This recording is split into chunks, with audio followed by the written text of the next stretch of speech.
Hola, muy buenos días. Soy David Cano, socio de AFI, director general de AFI Inversiones Globales, SGIC. Lo primero que quiero hacer es agradecer a todos ustedes su asistencia y desde luego también agradecer a Renta 4 que haya contado conmigo para este evento. Para mí es un auténtico honor. Son muchos los años de relación con Renta 4 en los que ya me une ya no solo una relación profesional, sino yo diría también una relación personal y especialmente con alguno de los miembros de su equipo. Por lo tanto, junto a ese honor que decía que para mí es participar en esta sesión, pues es un auténtico placer. Y sin más, procedemos a lo que ustedes quieren escuchar, que es la opinión, la visión de mercados que tiene Renta 4 en dos activos, en dos tipologías de activos concretos de Renta 4.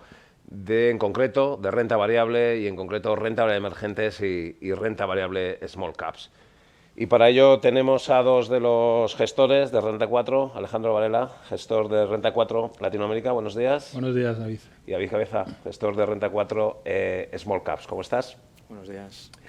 Y sin más, si os parece ya arrancamos y... Vamos a meternos en faena, Eso David. es. Oye, muchas gracias por tu introducción. Bien, vamos a comenzar las jornadas de hoy, primero enviando también un saludo muy especial, muy particular a todos los que nos estáis viendo desde América Latina. Ahora es temprano, precisamente, hemos querido empezar esta segunda jornada, dada esa especial vinculación también que Renta 4 tiene con Latinoamérica. Recordad que tenemos presencia, llevamos ya casi una década prestando servicio y ayudando a los inversores desde nuestras oficinas de Chile, Perú y Colombia. Y precisamente la jornada de hoy pues quiere poner un poco el punto de atención en ese atractivo que tiene América Latina como digamos, elemento en el que se puede obtener una gran rentabilidad en el presente ejercicio. Muchas veces Latinoamérica ha sido un poco denostada en materia de inversión, a veces simplemente olvidada, pero nosotros pensamos que 2021 especialmente puede ser un año donde los activos latinoamericanos tengan una especial rentabilidad. Me gustaría hablarles de todas aquellas buenas cosas que tiene América Latina y de las que muchas veces no se habla, ¿no? Primero, lo que tiene es una población de más de 600 millones de habitantes, es aproximadamente el 8% de la población mundial. Es una población, además, creciente. Se calcula que para 2050 la población acabará rozando los 800 millones de habitantes. Es una población que está permitiendo un crecimiento y una consolidación de una clase media que, a buen seguro, va a continuar después de este, digamos, pequeño impasse en el que nos ha sumido la pandemia, ¿no? Ahí tenéis en la presentación pues la figura, ¿no? La figura que tiene esa pirámide poblacional, una figura a la antigua usancia, una figura muy clásica que desde luego en los países desarrollados ya no podemos ver. Es esa figura donde una gran base dibuja lo que es toda la cantidad de gente que hay en edad de trabajar, ¿no? Nosotros pensamos que el crecimiento económico se sustenta básicamente en dos pilares. Uno es la población y otro es la productividad. Y creemos que América Latina tiene esos mimbres, ¿no?, a nivel demográfico que le va a permitir crecer con mucha seguridad. En América Latina, además, hay una inmensa riqueza, una riqueza natural pues que es tremenda, ¿no? Aproximadamente el 40% de la biodiversidad del planeta se concentra en América Latina. El 25% de los bosques naturales o el 28% del agua potable mundial está concentrada en esta región. Hispanoamérica, además, tiene 4 veces más terrenos agrícolas, por ejemplo, que la Unión Europea. Latinoamérica tiene inmensos yacimientos minerales. Atesora el 85% de las reservas mundiales de litio, el 43% de las de cobre y tiene muchísimas minas de plata, de oro, aparte de unas reservas tremendas de hidrocarburos. Es probablemente, después de Oriente Medio, la región que más reservas de hidrocarburo acumula, ¿no?, en el subsuelo. A nivel empresarial, además, esto es muy poco conocido, pero hay más de 100 compañías denominadas translatinas o multilatinas, esas grandes compañías multinacionales que están entre las compañías más valiosas del mundo. Solo por poner unos ejemplos, digamos, anecdóticos, pero para hacernos una idea, una compañía como Petrobras, la compañía de bandera brasileña, produce más de 4 veces y media el crudo que produce nuestra querida Repsol. Con esos 2,8 millones de barriles diarios que produce Petrobras, bueno, pues una cantidad muy significativa. América Móvil, por ejemplo, capitaliza 1,7 veces el valor de Telefónica. Coca-Cola FEMSA, la mexicana, bueno, pues, está en una estrecha competición con Coca-Cola European Partners para situarse como la mayor embotelladora de Coca-Cola en el mundo. O, por ejemplo, la filial de Walmart en México emplea 3 veces la plantilla del Corte Inglés, que es, bueno, es el mayor empleador de España, ¿no? Siempre se ha dicho. El grupo financiero Banorte, segundo banco privado de México, es 3 veces más rentable que CaixaBank. Bueno, estos son cifras que ponen un poco en contexto la importancia que puede tener las compañías en Latinoamérica. Bien, todos sabemos que la pandemia pues ha pegado duro en muchas partes del mundo. Se ha hablado también de que probablemente Latinoamérica pues, haya sido uno de los mayores damnificados, ¿no? Más de 700.000 fallecidos en la región lo ponen de manifiesto. Pero sí que es verdad que cuando uno empieza a echar números y lo pone en relación a esa inmensa población que tiene América Latina, pues en realidad se pone un poco más a la par con lo que ha pasado en el resto de regiones, ¿no? Sin embargo, vemos que en Latinoamérica, a pesar de toda la controversia, se habla mucho de Brasil, de la gestión de la pandemia que se ha hecho en Brasil, estamos observando que también se están haciendo las cosas bien. Por ejemplo, ahora mismo Chile es el 4.º país con mayores vacunados del mundo. Chile, en la actualidad, es el país con un ritmo de vacunación más rápido. Brasil, a pesar de todo lo que se dice, en vacunación está por encima de la media mundial. Por lo tanto, creo que hay aspectos positivos. La pandemia ha pegado duro en todas las partes del mundo, pero bueno, ahora vamos a ver cómo se produce este escenario, digamos, de recuperación.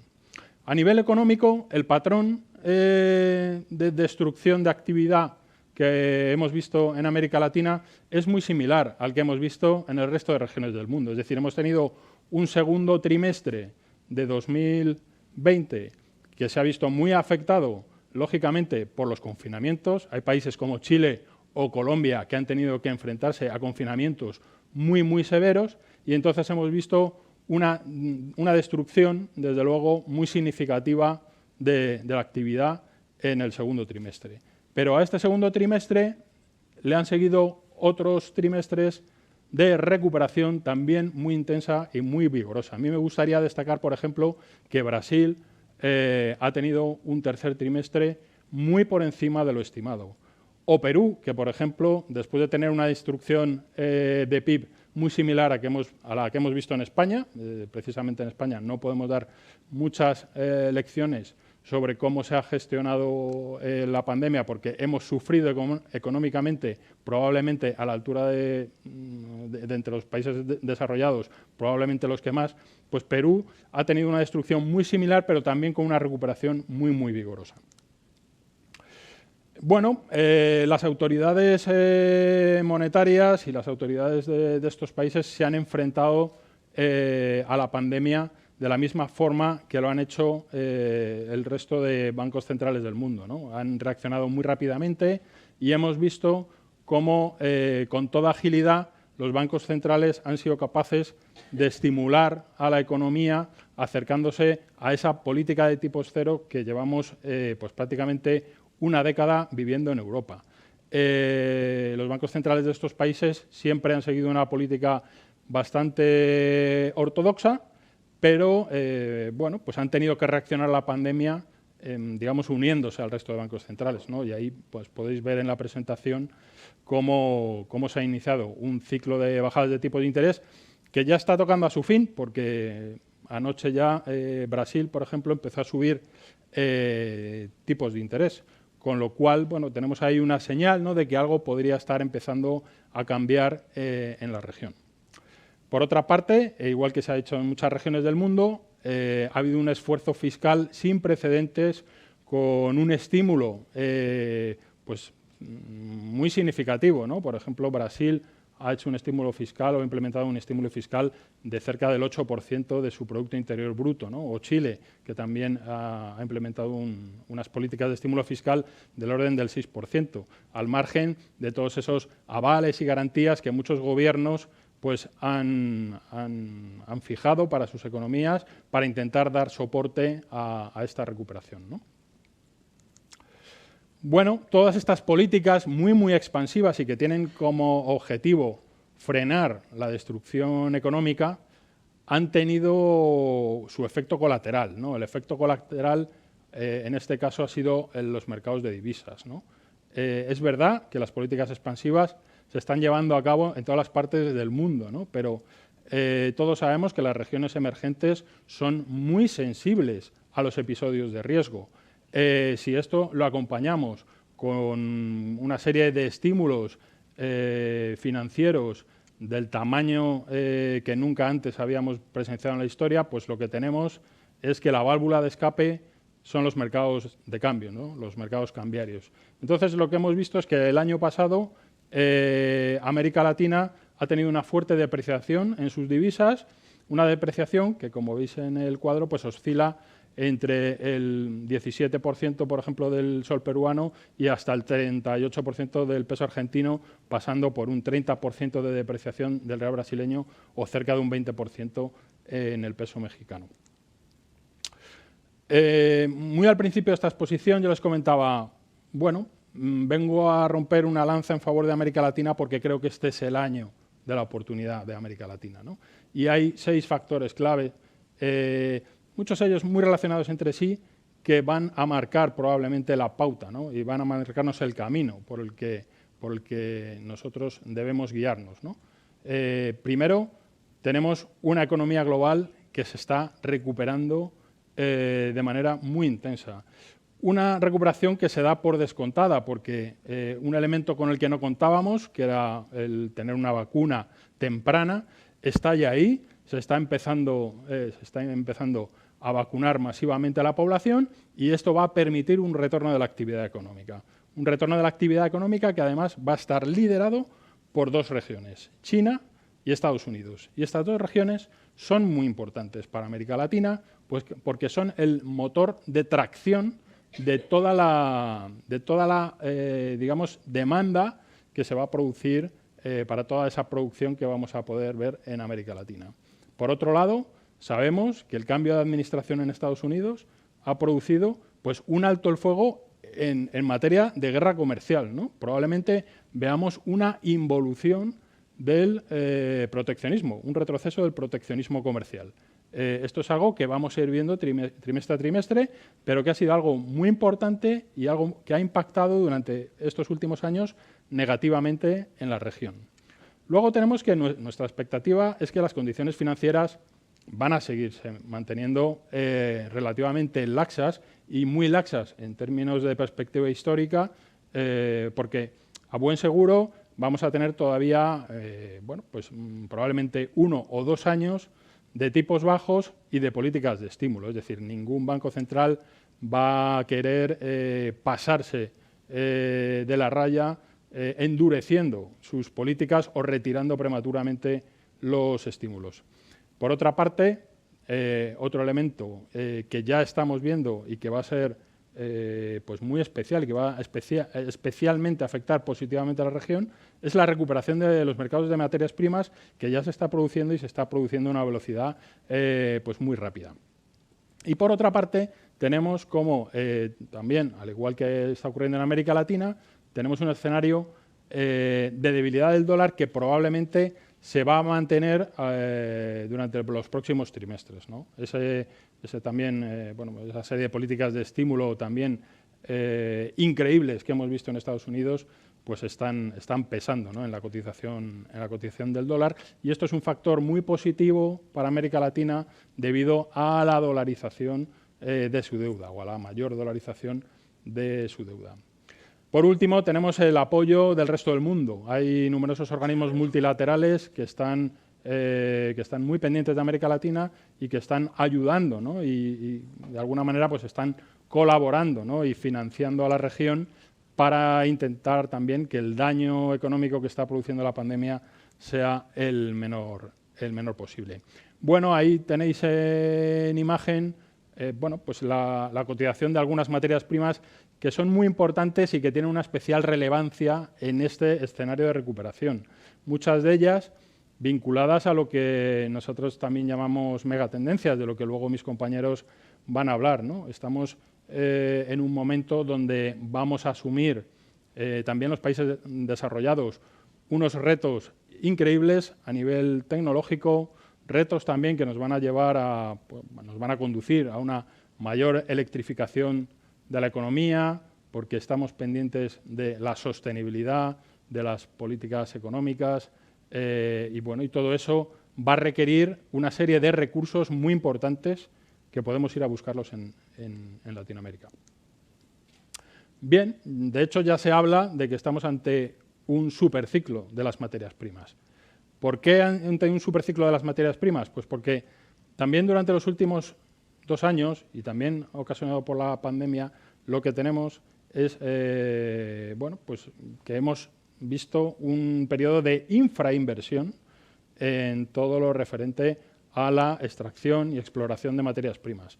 Esto lo que está generando pues es un cuello de botella que va a permitir también pues, que la demanda, la presión de la demanda, pues ejerza un efecto sobre los precios muy superior, ¿no? Entonces ahí veis en pantalla lo que ha sido tradicionalmente la correlación entre el índice MSCI Emerging Latinoamérica con un índice agregado de materias primas, que en este caso es el CRB, y donde veis que en los últimos años la correlación es prácticamente perfecta, ¿no? Y también podemos apreciar cómo en 2021 pues hay una divergencia muy notable entre el comportamiento del índice CRB y de lo que está haciendo ahora mismo la cotización de las compañías de la región. Por lo tanto, nosotros somos de la opinión de que esa brecha va a tender a cerrarse y muy probablemente va a ejercer un efecto al alza en las cotizaciones. Bien, nosotros llevamos casi 2 décadas invirtiendo en América Latina. Es una región que conocemos muy bien. Tenemos un producto, que es el Renta 4 Latinoamérica, que bueno, lleva muchos años en el mercado. Es un producto para inversores tolerantes al riesgo, pero que creemos que tiene cabida y que tiene hueco en las carteras de aquellos inversores que quieran estar adecuadamente diversificados. Como digo, Latinoamérica bueno, no vende demasiado, no es algo, no tiene esa exuberancia, ¿no?, que tiene la renta variable exótica, y muchas veces yo creo que la gente se olvida, ¿no?, del atractivo que tiene América Latina como elemento de inversión, ¿no? Nosotros recomendamos bueno, pues invertir a través de este fondo para abrir la cartera a ese escenario de mayor rentabilidad. Sí que es verdad que también a cambio pues vamos a soportar algo más de volatilidad y bueno, siempre nosotros, como ayer nuestros compañeros comentaron, recomendamos invertir pues a largo plazo, ¿no? Tener siempre un horizonte temporal largo, aproximadamente de 4 o 5 años, en el cual pues probablemente vamos a poder apreciar esa mayor rentabilidad que nos proporciona la región en relación a otros productos, ¿no? Como no puede ser de otra manera, nuestra manera de invertir implica ahora un doble acercamiento, ¿no? Por un lado, una estrategia top-down, en la cual analizamos cuáles son las regiones que mejor se van a comportar en un determinado momento y una vez que hemos decidido asignar una serie de pesos por regiones, lo que tenemos es, bueno, pues tenemos un escenario donde tenemos que evaluar qué compañías pueden aprovecharse mejor de ese escenario de recuperación económica. Bien, y los resultados pues son francamente positivos. Los resultados son que, por ejemplo, en estos últimos 5 años, y habiendo incluido ya en el análisis pues todo lo relacionado con la pandemia, tenemos un resultado del 8,3% anual durante los últimos 5 años, batiendo a nuestro índice de referencia en 40 puntos, esos 40 puntos en relación al Standard & Poor's Latinoamérica 40, que aglutina a las 40 mayores empresas de América Latina. Bien, ¿por qué creo que Latinoamérica es una oportunidad? Pues bueno, antes hemos detallado 6 puntos, pero además es que, digamos que esta región se ha quedado algo rezagada en materia de inversión. Fueron los últimos en entrar en la pandemia y probablemente sean los últimos también en salir de la pandemia. Ahí tienen en pantalla bueno, pues el comportamiento en las barritas de color gris, es el comportamiento en moneda local, y en color granate tenemos el comportamiento con divisa. Claro, lo que ocurrió el año pasado es que las divisas prácticamente explicaron todas las pérdidas que se produjeron en renta variable latinoamericana y probablemente este año van a ser las responsables de que la renta variable latinoamericana tenga un comportamiento excepcionalmente positivo. Bien, nuestro posicionamiento ahora mismo es claro, apostamos decididamente por Brasil, creemos que tiene una gran oportunidad ante sí, apostamos también por México, pero especialmente también por Colombia, que es una de las regiones más rezagadas. Estamos algo infraponderados en Chile y en Perú, básicamente atendiendo también a problemas pues, de riesgo político, ¿vale? Bien, por último, comentarles. Invertimos en grandes compañías, algunas muy conocidas, otras no tanto.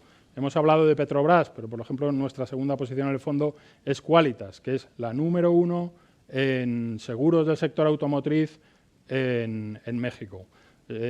Otra compañía en la que estamos muy ponderados, pues la siderometalúrgica Gerdau, es una compañía con más de 120 años de historia. Tenemos un 6% en el Grupo de Inversiones Sudamérica, que es un primer grupo financiero de Colombia y además un gran holding empresarial e industrial. Y podríamos seguir así con toda la cartera hasta bueno, pues un número de en torno a 25 posiciones de grandes compañías latinoamericanas que a buen seguro van a tener una gran proyección durante este 2021 y creo que es una oportunidad que todos los inversores deberían aprovechar. Y muchas gracias. Voy a volver a dar paso a Muy bien, Alejandro. Muchas gracias por la completa exposición sobre la visión que tenéis de Latinoamérica y, desde luego, la composición del fondo, ¿no? Y ahora, como decíamos al principio, contaremos con David Cabeza para que nos hable del fondo Renta 4 Small Cap. Sí te pediría que abrevies un poco. Vamos a ser mal de tiempo. Concisos. Pasamos a otro activo interesante y que creemos debe estar en carteras de fondos diversificadas. ¿Por qué invertir en small caps? Básicamente, 3 aspectos que nos gustan. El primero es un universo caracterizado por la fuerte diversidad de modelos de negocio y de mercados, empresas enfocadas en crecimiento y en creación de valor. Históricamente, Europa ha producido pequeñas empresas, medianas empresas, que a lo largo del tiempo se han convertido en líderes, han llegado a dominar sus mercados. Realmente tenemos aquí la posibilidad de invertir en líderes globales ocultos con crecimientos muy interesantes en nichos de crecimiento. Ejemplos en España tenemos, por ejemplo, Fluidra, compañía líder en componentes para piscinas, que tiene una extraordinaria trayectoria de creación de valor en los últimos años. Viscofan, líder global en envolturas para productos cárnicos. Compañías que en general tienen un carácter dinámico, flexible, emprendedor, donde los equipos directivos están alineados con los accionistas y donde hay extraordinarias oportunidades. Segundo factor que nos gusta es que este universo presenta más ineficiencias. Entendiendo por ineficiencias la diferencia entre el precio de la compañía y el valor intrínseco de la compañía. Y esto se produce básicamente porque hay menos participantes observando, analizando esas compañías. Es decir, en ese caladero de mayores peces, de mayor número de peces, de más diversos, hay menos gente invirtiendo. Y esto se traduce En el tercer aspecto que nos gusta y nos parece interesante, especialmente desde un punto de vista del inversor, y es la mayor rentabilidad en el largo plazo que ofrece este activo frente a otros activos. En este caso, Small y Mid Caps en Europa, en los últimos 20 años, ofrecen un rendimiento entre 3 y 4 puntos superior anualmente a las grandes compañías. Hace 4 años tomamos la decisión de lanzar el Renta 4 Small Caps Euro con el objetivo de proporcionar a los clientes de Renta 4 y a los inversores la posibilidad de invertir en este tipo de activo dinámico y poco analizado, apoyándonos en el equipo de gestión extraordinario, tanto gestores como analistas, y utilizando la misma filosofía de inversión y el mismo proceso de inversión del resto de fondos de renta variable de Renta 4. La pata más importante, compañías de calidad y de crecimiento, completada con empresas muy infravaloradas. Y siendo conscientes de que la selección de valores es la fuente de generación de rendimientos a largo plazo más interesante en el mundo de la inversión, ¿no? Somos creyentes, firmes creyentes del stock picking, de la selección de valores. En este caso, el universo de small y mid caps europeas pues, tiene alrededor de 2.000 compañías entre 300 millones de euros y 5.000 millones de euros. A través de nuestros filtros cualitativos, cuantitativos, reuniones con equipos directivos, reuniones con analistas, expertos sectoriales, etcétera, pasamos a un universo elegible de 200, 250 valores para finalmente quedarnos con una cartera de 50, 60 compañías. Como digo, muy enfocados en calidad y crecimiento. Para nosotros es obsesivo encontrar esas compañías que sean capaces de crecer de forma rentable, independientemente del contexto macroeconómico, gracias a que están inmersas en megatendencias, sobre todo en sectores salud, tecnología y consumo, donde tengan una posición competitiva fuerte, donde tengan barreras de entrada significativas, eficiencia operativa, capacidad de conversión a flujo de caja y capacidad de reinvertir esa caja a retornos interesantes, ¿no? Con retornos sobre el capital empleado interesantes. En esta parte de la cartera tenemos una vocación de inversión a largo plazo. Queremos acompañar a las compañías en su proceso de creación de valor. Un ejemplo, Soitec, compañía de semiconductores francesa. Si nos fijamos exclusivamente en el PER hace 5 años, en febrero de 2016, un PER de 60 veces, pues saldríamos corriendo de esta compañía, no querríamos ni verla, ¿no?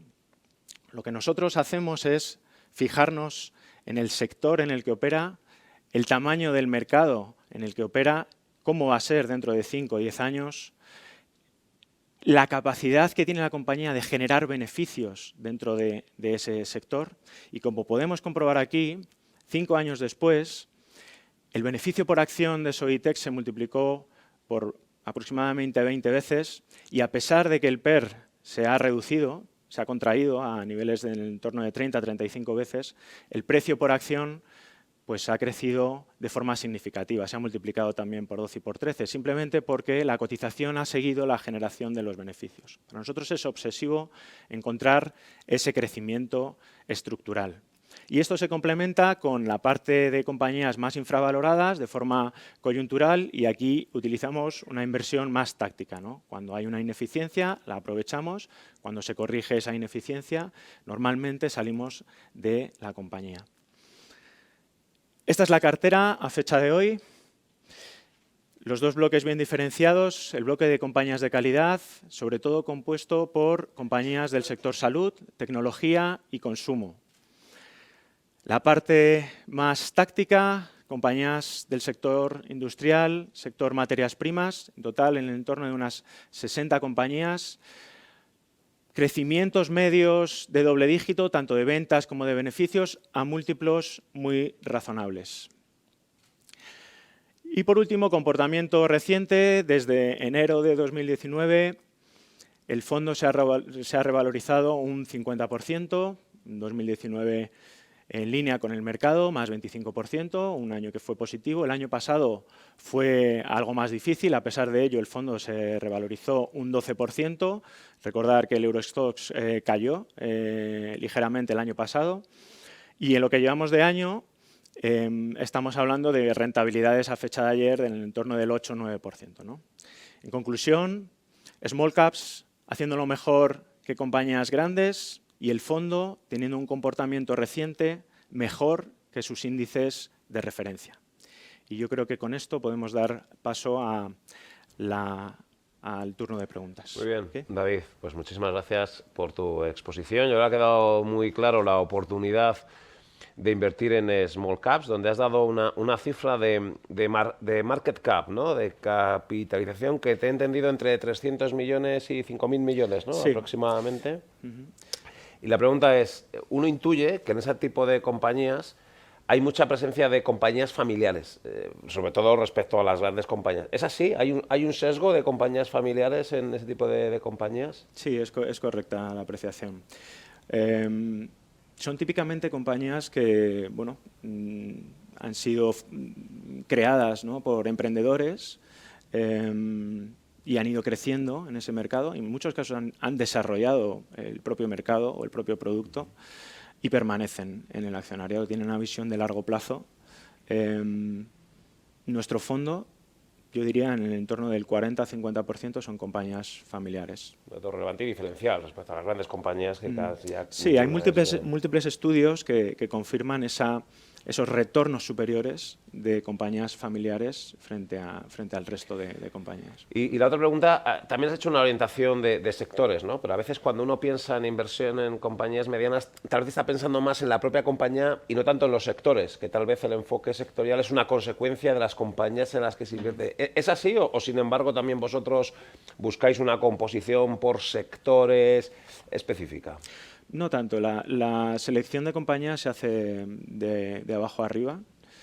Lo que ocurre es que esas compañías de calidad y de crecimiento están en sectores que crecen por encima de la economía, del PIB, y típicamente se encuentran en sectores tecnológicos, sectores relacionados con la salud, algunos nichos industriales, sectores de consumo. Y al final sí que llegas a esa composición sectorial. Donde no estamos, pues es en sector financiero, no estamos en telecomunicaciones, no estamos en eléctricas, sectores que presentan crecimientos mucho menores a lo que nosotros pedimos. Sectores que están más consolidados, ¿no?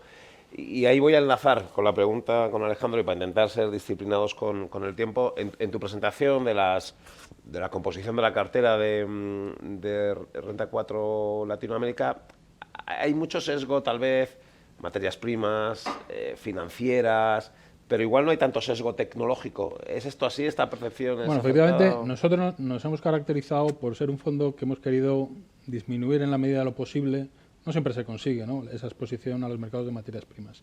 Pero efectivamente, y respondiendo a tu pregunta, este año hemos empezado a invertir decididamente en tecnología porque hemos considerado que la tecnología ha llegado para quedarse. Es decir, pasará por ciclos. Y ahora hemos visto, muy recientemente, ¿no?, hemos visto una pequeña, a mi juicio, corrección en tecnología, pero es indudable que eso va a continuar. Y nosotros, a lo largo del año pasado, hemos incorporado 2 compañías. Una de ellas verdaderamente grande, ¿no?, que es Mercado Libre. Es una especie de gigantesco mercado con presencia en todos los países de América Latina y que es similar, por ejemplo, a eBay, ¿no? Venden productos de primera mano, de segunda mano, etcétera, ¿no? Por otra parte, hemos incorporado una compañía que se llama PagSeguro Digital, una compañía brasileña que participa de un subsegmento tecnológico que a mi juicio es muy interesante, que es el de medios de pago. Medios de pago. Estoy seguro que luego se va a comentar en el siguiente panel. Mis compañeros hablarán de esta megatendencia que obviamente va a ocurrir y va a ir a más, ¿no? Porque todo lo que es el comercio electrónico, la desaparición del dinero físico, que probablemente ocurrirá a lo largo del tiempo, es decir, no va a ser una cosa de 1 o 2 años, pero esto va a ocurrir y va a ser un impulso muy fuerte a todas estas grandes tecnologías que ahora mismo son incipientes, pero que van a dar mucha rentabilidad en bolsa. Una última pregunta y respuesta rápida, por favor. En tu exposición sobre la situación económica, las fortalezas, la capacidad de recuperación, tal vez puede haber 2 puntos de vulnerabilidad. Has dicho, ha habido un estímulo fiscal importante. Claro, eso posiblemente haya dejado un nivel de deuda alto. Y luego la otra percepción que tenemos es que en Latinoamérica la economía va... Y la política, ¿no? Es decir, que hay un sesgo político, que hay una perturbación política, vamos a decir así, que tal vez puede ser un elemento negativo en la inversión en Latinoamérica. Bueno, en relación a la deuda, por ejemplo, ¿qué país no ha incrementado su deuda este año, ¿no? Yo creo que al final van todos un poco al unísono. ¿Es preocupante? Pues bueno, es preocupante, pero no mucho más preocupante que en otras regiones del mundo, ¿no? En cualquier caso, estas naciones lo tienen bastante claro. Han sido muy disciplinadas durante los últimos años y estoy seguro de que van a volver a una senda de consolidación fiscal que va a permitir hacer esa deuda sostenible. Y por otro lado, riesgo político que también estamos viendo, ¿no? El avance de los populismos en el mundo. Yo aquí me voy a remitir un poco a lo que se habló en la sesión de ayer, ¿no? Muchas veces cuando inviertes en bolsa hay mucho ruido, ¿no? Pero creemos que debemos alejarnos un poco de este ruido político. Los mercados muchas veces pasan por encima de todas estas vicisitudes y lo hacen con sobresaliente, ¿eh? Y Brasil, por ejemplo, que parece que va a volver bueno, parece ser que Lula da Silva podría volver a presentarse a las próximas elecciones, ¿no? Pues con un gobierno de Lula da Silva se produjo probablemente la mayor época de prosperidad de los últimos 10 años en Brasil. Por lo tanto, bueno, yo creo que sigue siendo una gran oportunidad. Fenomenal. Pues nada, muchísimas gracias. Una pena tener que acabar aquí porque son 2 temas tremendamente interesantes, tanto la inversión en Latinoamérica como la inversión en renta variable small caps. Alejandro Varela, gestor de Renta 4 Latinoamérica, muchas gracias. Gracias, David, un placer. Y David Cabeza, gestor de Renta 4 Small Caps. Muchísimas gracias. Gracias, David. Acabamos aquí este bloque y a continuación pasaremos a hablar del bloque de las temáticas.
Aunque nos movemos en un mundo en continuo cambio, desde Renta 4 Gestora llevamos más de 30 años generando valor para nuestros inversores, ofreciendo a nuestros partícipes soluciones innovadoras para facilitar el acceso a una amplia gama de fondos especializados. Más de 100 premios a lo largo de nuestra historia avalan nuestra calidad de gestión. A día de hoy, contamos con más de 400.000 partícipes y un patrimonio bajo gestión de más de 8.500 millones de euros. Tenemos presencia tanto en España como en Luxemburgo y actualmente hemos ampliado el servicio a nuestros clientes de Latinoamérica. Además, desde 2019 somos miembros del Programa de Inversión Sostenible de las Naciones Unidas, por el que nos comprometemos a incorporar factores medioambientales, sociales y de buen gobierno en la toma de decisiones. Renta 4 Gestora, más de 30 años generando valor a nuestros inversores.